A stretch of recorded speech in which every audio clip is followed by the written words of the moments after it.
Hey guys, welcome back to another episode, and this time we are going to China.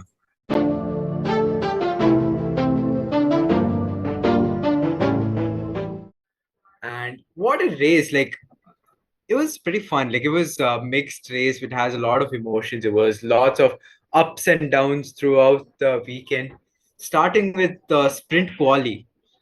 What a sprint quali was that, right, Vishal? I mean, you never expected things to go that way because especially with mixed conditions and especially returning back to China after 5 years, it was kind of a shocker to see something. I would rather say, I would rather attribute it to being an exciting weekend of sorts because tracks that have either come newly or if they've returned on the calendar, they've not really delivered. But I think China definitely did. So big kudos. And yeah, talking about sprint quali again, a pretty mixed grid, not gonna lie, but a few shockers here and there. The first one being, I think, Albon not making it to the next stage, which is SQ2, which was a little bit of a shocker given his record of being extremely good with one lap pace. So that was a little bit of a shocker for me for sure.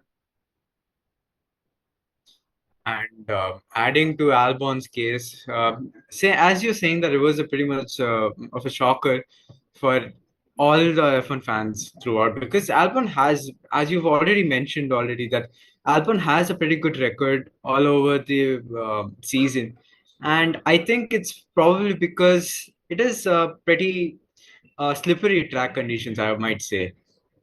It was all over pretty slippery because the drivers were struggling with tractions a lot throughout the weekend. You've probably noticed we have seen a lot of close calls throughout the track, and that just adds up for the album. But later in SQ2, where Russell was knocked out, that was pretty surprising, wasn't it? I Saying mean, Russell knocked out in SQ2 and not making up to the mark for SQ3, that was pretty shocker for everyone. exactly. And I think it was all, I think just rolling back to the grip part, right? Given that there's not been any competitive racing of the highest level for the last 5 years, and the fact that they just resurfaced the entire track did not really help for the grip for the folks out there. And having just one practice session definitely did not help the cause. So being a sprint weekend, very difficult to get up to one lap pace right off the bat. But yeah, nevertheless, like you mentioned, I think Russell was the biggest shocker of the entire sprint shootout. So yeah, not sure what went wrong there, but yeah, definitely did throw some spice into the mix. And later, while it was a clear sky, the rain gods definitely said, okay, we're gonna cry for a little while, take some action, see what happens. And then you see on the front row, you've never seen a Mercedes on the front row for such a long time. And then voila, you have a Mercedes on the front row. Like, what are the odds of that happening? I mean, especially with all the rumors of a driver moving to Ferrari, so much stuff happening around him being on the front row. What did you think? To be honest, it was like an old memory coming back to me because in 2020 we have seen a lot of Mercedes dominance throughout the season, I might say. But again, seeing Lewis back on track for maybe for a brief moment, but it was pretty, refreshing considering that Max has been dominating throughout the season all over again since last season. But again, adding to the shocker and all the rain gods throwing in some rain along in the actions, and also joining Lewis Hamilton in the front grid is none other than that Lando Norris. Man gave one shocker run, but again, this was what should I say?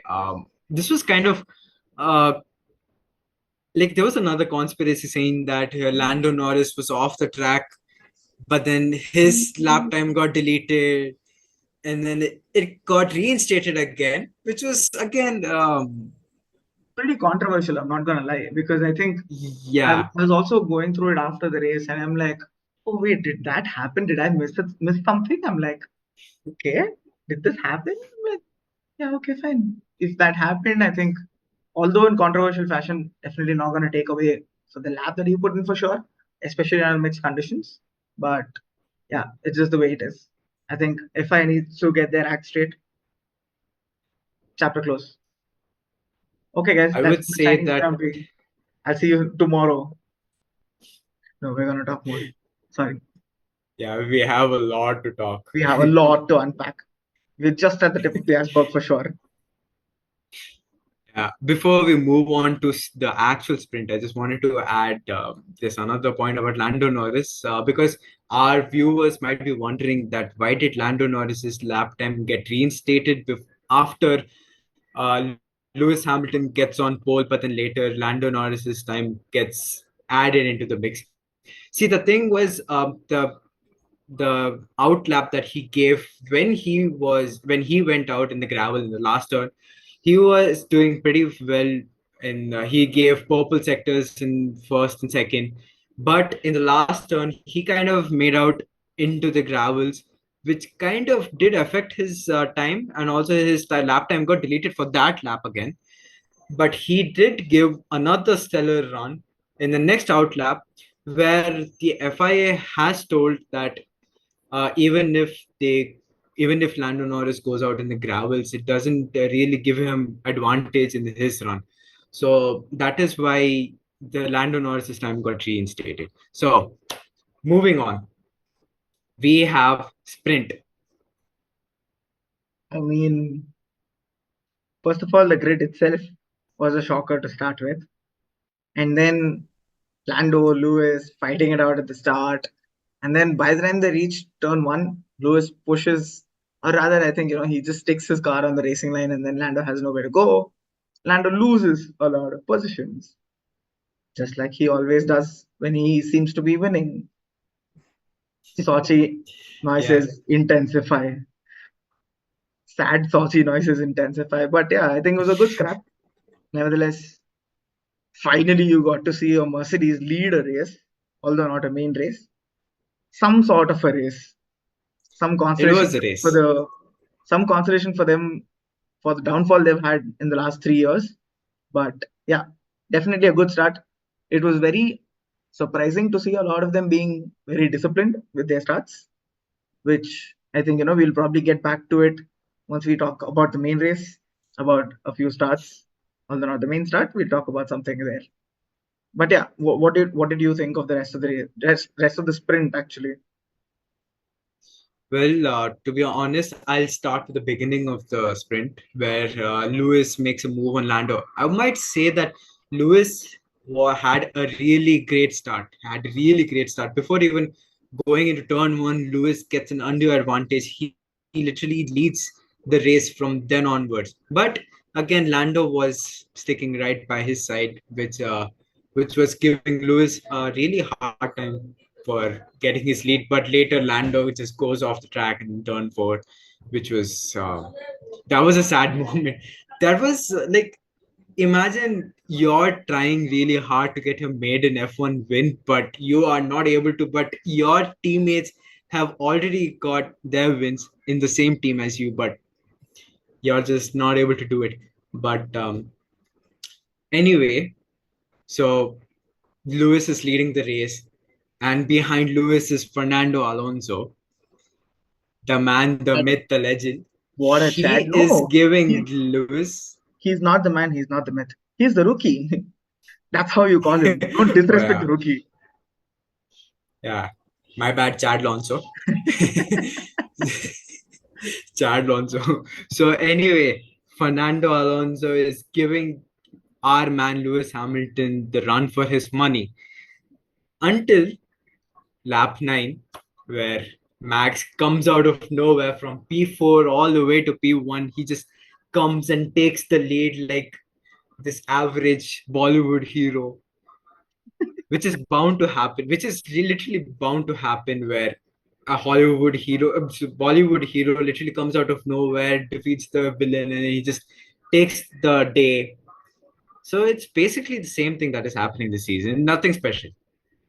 I mean, But you always expect Max to be there, and given that he did not qualify like way back, I think the sprint was enough time for him to cover up on Lewis in 10 laps. So yeah, Mercedes good time and for about 9 laps. Not sure if it's gonna repeat again, but yeah, I think it was fun while it lasted. Yeah, it was. It was an old memory coming back. It was Yeah, nostalgia for most of the yeah, fans. yeah.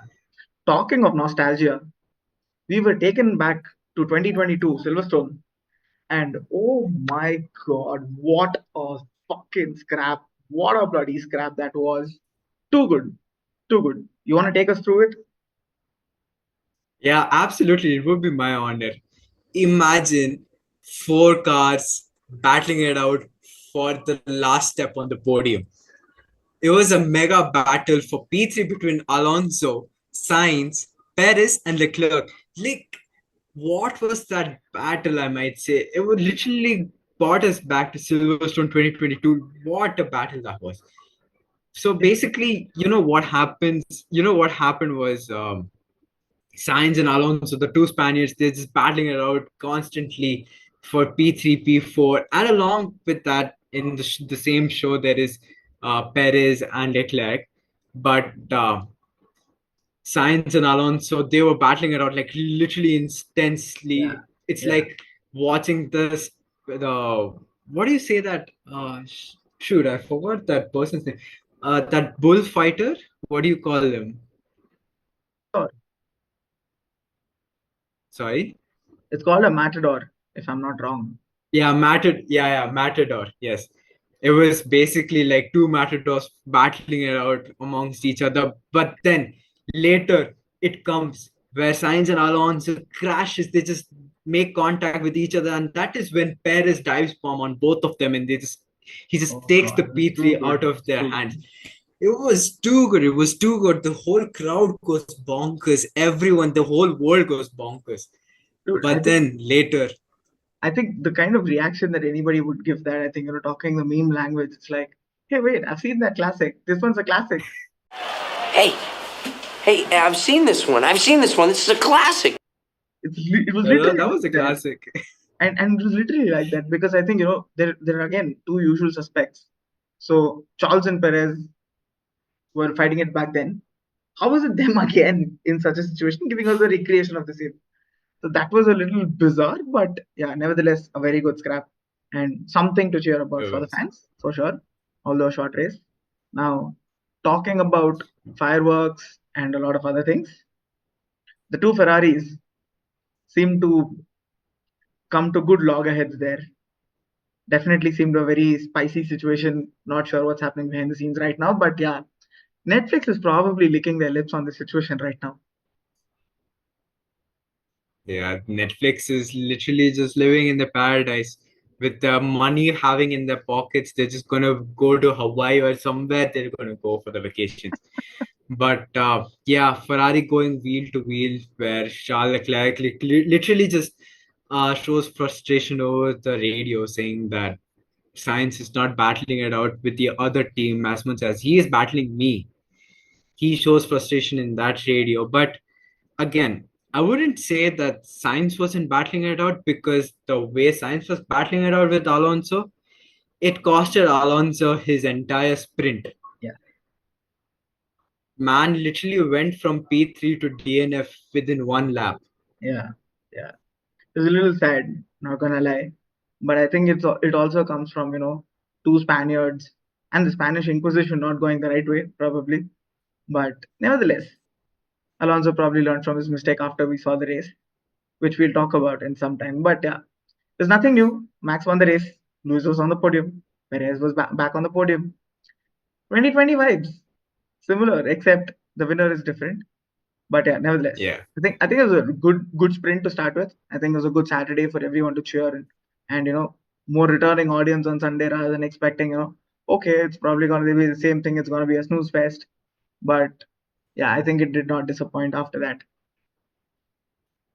And Now now we are moving on to stepping the on to later quali, part of the day. yeah, the same evening talking about quali, Lewis Hamilton knocked out of bloody Q1. What are the odds of that ever happening. I would have never imagined in my life that he'd get DNF'd from a Q1, not a DNF, he'd be disqualified, or rather, he would not make it out of Q1 after posting a time. He did not crash his car, he did not have a problem. Him not making it to Q2 was extremely bizarre. I'm like, what did I just witness? It was one of those moments for sure.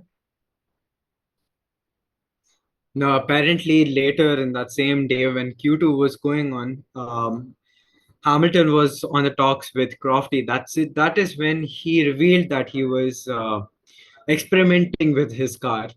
But Yeah. then later, that experimentation proved to be, costly for Hamilton and even Mercedes in general, because the same person who gets sec P2 in the sprint race, and later the same evening, he is disqualified from Q1.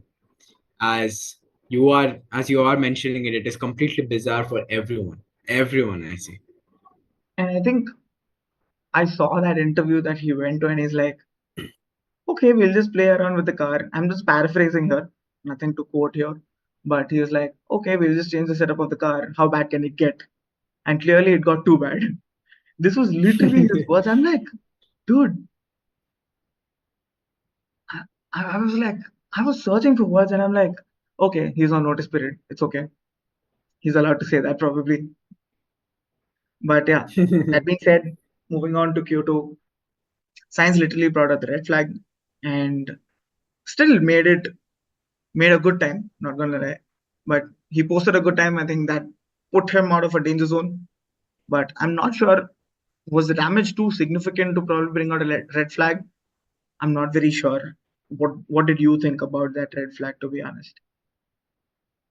I think that red flag was pretty necessary because it was right on the pit straight. That is literally where the most dangers happen, because that is where the drivers will come out of nowhere. That is a complete blind zone for most of the drivers. And if they don't see a car literally on the side of the track, they will be, it's kind of like a psychological mindset for the drivers, because if they see a driver stranded on the side of the track with the front wing broken, so it was kind of a hazard, so it was necessary that red flag should be brought out.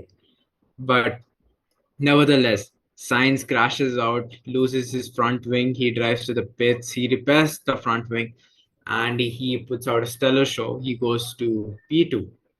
He takes P2 in Q2, so it was pretty good. It was a stellar time.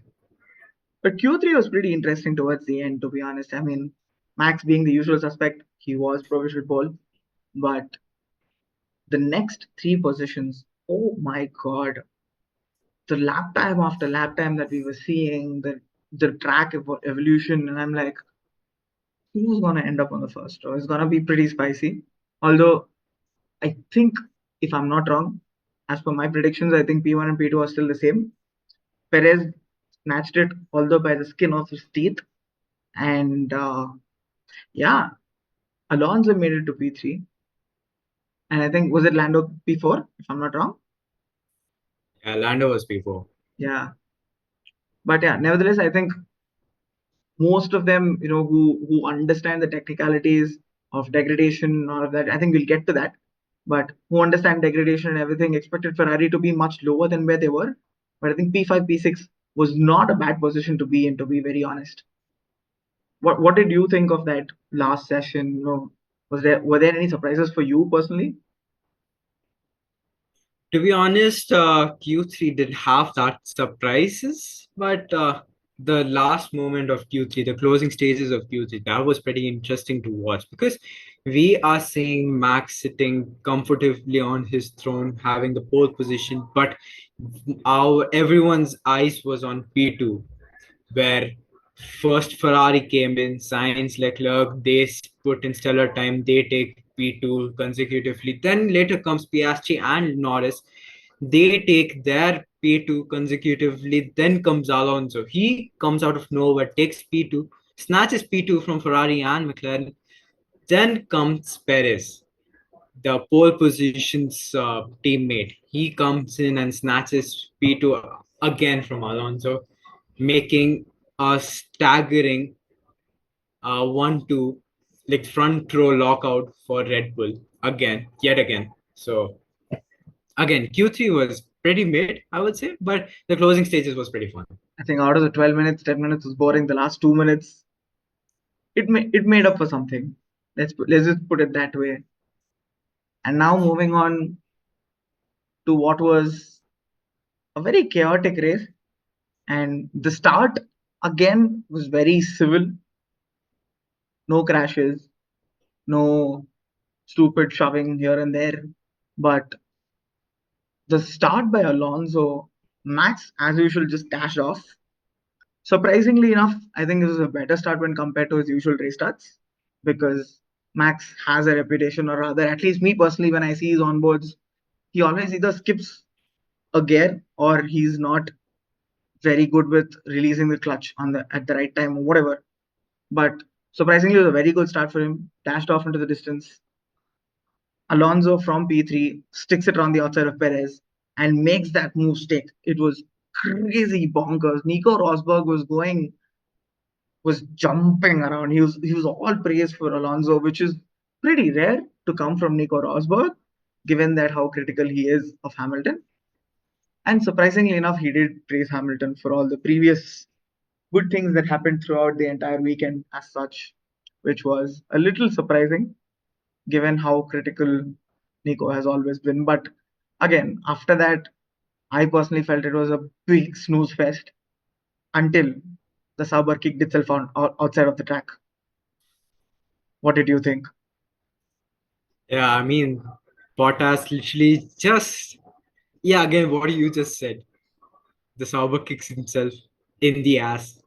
I'm Another sorry, wordplay. this is gonna be a repeating pun on this particular podcast for the rest of the season until they change their name to Audi, which means you'll have to bear with us for the next 1.5 years because of this. You have Yeah, no other definitely. option. Definitely. So, again, coming back to the topic, Sauber kicks Bottas in the uh, Back. middle of the race out of the track where Bottas has a gear problem, I think. Yeah, he has a gear problem. No, I think his engine died out of nowhere. It was not a gear issue. Oh, was His that engine so? blew up. His engine Okay. blew up. Okay. Was that okay? But anyway, because of his gear, at first it was double yellow, then it came out virtual safety car, then it came out safety car because the entire track's marshal couldn't move Bottas's car out of the track because of the gear, because the car was in gear.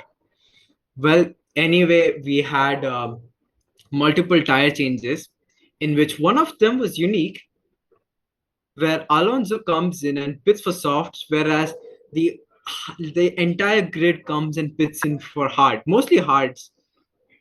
I didn't understand what was Aston Martin thinking then, but it did give Alonso a short-term advantage but a long-term loss, I might say. But later, Alonso comes in for softs, safety car ends, and when safety car ends, that is the most important part of the race. When safety car ends during the restart, I'll just let my very good friend Vishal explain what happened in the start. I mean, so you just cut to this scene and you see like an Aston Martin just drive into an RB, which our man here, my co-host here, thinks that no, it's always the wrong RB getting the stick always. And Daniel Ricciardo literally just stoppies into the air, crashes into Piastri's diffuser, all because of one man, Stroll, because he decided to casually stroll into Daniel Ricciardo's back, screwed up his diffuser, screwed up his own race, and had the audacity to come and say, somebody came and brake checked me. And on the replays, it almost looked like, Alonso locked up, and that kind of led to a Constantino effect to the back. But turns out Stroll was not really anywhere close to Ricardo. He just accelerated and he couldn't brake on time. That's all that happened. And I'm like, dude, you're literally an F1 driver. What are you doing? And I just lost it. Like, and Daniel Ricciardo after finishing the race in the press pen, he was like, I'm super pissed. And that's when Daniel Ricciardo's absolutely lost it. You never see him say that, which means Stroll's gone out and said something absolutely bloody outrageous and probably just put everything on Ricciardo, which probably definitely did not sit well with a lot of people. But yeah, it is what it is. But yeah, coming back to what happened with Alonso, I'm like, is this Ferrari or is this Aston Martin for a second? The tire choice they made, I was like, okay, that's new. But yeah, and just a few laps later from there, we saw another safety car. You wanna run us through what happened there? Yeah, so apparently, along with Danny Ricciardo's diffuser problem, the other RB, not the right RB once again, the other RB felt super bad that Ricardo messed up. So Tsunoda decides that he'll take matters on his hand, where Magnussen clips Tsunoda from the back, creates, which results in Tsunoda's left rear puncture. And that is when another safety car comes in. Just a It correction. was, It was not his left rear. I think it was his right rear. And yeah, that it was right puncture, here. Yeah, yeah, my bad. and that puncture was so bad that the rim was gone. His rim was gone. That's why he had a puncture. It was that bad. Yeah, it was super bad. But nevertheless, we had another safety car happening within few laps time, and that is when people were like, they were just getting ready to to restart again the race, and they were just preparing their tires, keeping them warm, and as soon as the restart happens, Stroll and K Mag, they get 10 seconds penalty for Yeah, their respective actions on the race. But again, in spite of having 10 seconds penalty, they were battling out for the top position from the bottom. that, that's so sad. I'm like, no matter where you finish, you're not gonna get those 10 seconds. Either of you is gonna end up at the back. I'm like, yeah, okay. I might as well just enjoy this. Yeah, but it was a battle. It was the most impressive battle we had in this entire race, not gonna lie. And it was not even for the top 10 position or anything. It was literally the lowest position. Of the active drivers Well, on the track. yes, exactly. Nevertheless, it was a good battle between Stroll and K-Mag in spite of having 10 seconds penalty, but it's all good. Then later comes Aston Martin's star driver, Fernando Alonso. What a Wrong. move. Again, not a After, star driver, Aston Martin's rookie. Aston Martin's rookie. yeah, I am. Yeah, my bad. Apologize to Again, my Chad bad. I Alonso. apologize. I apologize to Chad Alonso with the deepest from my heart. but but yeah, Aston Martin changes Alonso's tires from soft to medium because they probably not medium, hard. Yeah, to hard. Yeah, Alonso changes to hard, but because Aston Martin realizes the grave mistake that they have done, so Alonso pits in, drops down to P11, if I'm not wrong. Yeah, Then somewhere outside later the farm. shows then later shows stellar moves on the drivers. The most impressive part was when Alonso literally just grazes along. He just that was a mega save in the last turn. He I almost mean, made the similar mistake as Carlos, but he rectifies it. He does that rectify was it. that was what, somewhere around 48th, 49th lap, if I'm not wrong. Yeah, 49th lap. Yeah. Man comes out of the final corner, dips a wheel into the gravel. Man's gone sideways. He's literally drifting. And then saves that saves that car and goes on to take overtake Lewis. And that was like, and he just shoots off into the distance. I mean, obviously, new tires, arguably not the best car, but yeah, nevertheless, I think the way he outdrives that car, the way that the car should perform, absolutely insane. And also, I think full credit to Lewis. I think he started P18, P19. No, he started P18, dropped to P19. Some crazy good strategy calls by Bono for sure. And he made sure that he came back into the points. Both of them absolutely solid drives. Definitely one of these two definitely deserve the driver of the day. But yeah, I think the fans had an alternate opinion with Norris. Nothing to take away from Norris, but I think with respect to where he started, I don't think he should have been up there. But yeah, definitely a very close battle for me for driver of the day should have been uh, Lewis and Alonso for sure. Well, Norris getting driver of the day does make sense at the end of the day because of McLaren, even after the safety car restarts, McLaren didn't lose hope on Norris. They didn't alter their strategies, and they made sure that they stuck on with it, even after the blunder that Norris did in the sprint the previous day. But he still manages to finish in podium, not P1, but he does finish in P2, which is pretty good, I would say. Yeah, for Again, sure. another. I think he's been up there, and I think whenever the opportunity came, he did grab it with both hands. Except he was left alone on the podium, where the Red Bull team was just celebrating on one side, and it felt so bad to look at him. I'm like, man literally smashes a champagne bottle on the ground, makes a big fuss out of the celebration, and then he's just there, just praying them. And yeah, Perez took some pity on him, and he just includes him into the celebration. But yeah, nevertheless, it is what it is. As usual, everybody is on F1.5 because F1 is only for Max reserved. So yeah, that's pretty much been the entire weekend for China then. Yeah, that's basically it for Chinese Grand Prix. Race was this weekend was a roller coaster ride. It was a roller coaster ride, and also the first home Grand Prix for Zhou Guan Yu, where he gets Oh, his own how spot in can park we form. forget that? How can we forget that? It was a pretty emotional moment for him for sure. I mean, finishing where he did not help the cause, but nevertheless, dissociating from the racing, I think it was a big moment for him for sure. What did you think? I mean, I kind of switched off after that. I kind of went through the highlights and saw that. But yeah, what did you think?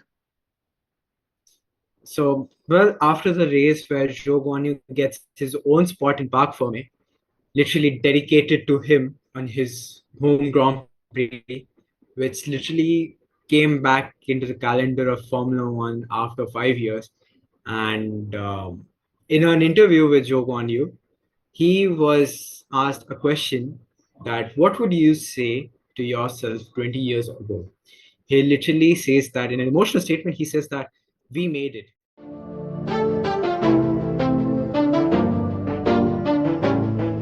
For the first time in his career, Max Verstappen crosses the line to take victory in Shanghai. His 58th Formula One win, and he has destroyed the field once more. The Dutchman leads